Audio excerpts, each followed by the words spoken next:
Bonjour à tous, je vous fais une vidéo pour vous présenter les jours 5 à 9 concernant ma greffe capillaire. Ce sont des jours qui sont assez similaires parce ils arrivent au même moment de la greffe, donc au même moment de cicatrisation. Il y aura les mêmes symptômes sur ces jours-ci. Euh, donc le même rituel de shampoing aussi le soir. Donc ce sont des jours qui se ressemblent pratiquement à 100%. La seule chose qui va différencier, c'est les démangeaisons qui vont s'accentuer sur ces jours jusqu'au 9e jour. Donc voilà, le dernier jour où on fait le dernier shampoing le soir.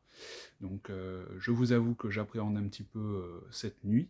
euh, Parce que cette nuit il n'y aura pas de shampoing, donc le shampoing soulage quand même plutôt pas mal et permet d'aller jusqu'à la prochaine journée, au moins jusqu'à la moitié de la journée sans avoir des démangeaisons qui peuvent être parfois très fortes et qui sont compliquées à contrôler. Euh, les démangeaisons, on les a sur la partie donneuse et sur la partie receveuse. Sur la partie receveuse, on peut mettre aucun traitement. Par contre, sur la partie donneuse, on peut mettre un petit spray aloe vera ou un petit gel. Je vais vous faire voir ça tout de suite. Je reviens. Voilà, donc je vous fais voir ça tout de suite. Donc je prends un petit essuie-tout, le spray à l'aloe vera. Je vaporise abondamment dessus, histoire que ça soit bien humide, sans vaporiser directement sur les cheveux pour éviter que ça touche la zone de receveuse. Et après, on va appliquer. On tamponne un petit peu et ça soulage. Ça permet de rafraîchir et ça soulage. En plus, c'est plutôt agréable, une belle odeur. Donc voilà. Surtout, on évite de toucher la zone receveuse. Voilà. Et c'est plutôt agréable. Ça permet de calmer tout ça. On n'hésite pas à répéter au cas où. Moi, grosso modo, je le fais qu'une seule fois par jour. J'arrive à contrôler les autres démangeaisons. C'est pas la zone donneuse qui est la plus embêtante, surtout que au pire, si on ne la gratte pas, on peut juste passer comme ça dessus pour essayer de soulager. Petite particularité par contre, c'est au moment du sommeil. Le sommeil, du coup, j'ai pu enfin me dormir sur le dos ou sur le côté.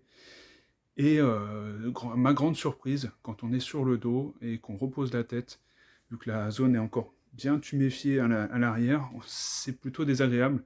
Je me suis même demandé si j'allais pas du coup me remettre en position assise. Euh, Autant j'étais assez mal sur cette zone-là. Voilà. Sinon, tout le reste se passe bien. La cicatrisation avance. Donc, j'ai aussi demandé une consultation. J'ai envoyé les photos pour faire voir un petit peu, parce qu'on a des zones un petit peu où il y a des sillons. Donc, je m'inquiétais un petit peu, parce qu'on ne voyait pas non plus les cheveux à cet endroit-là.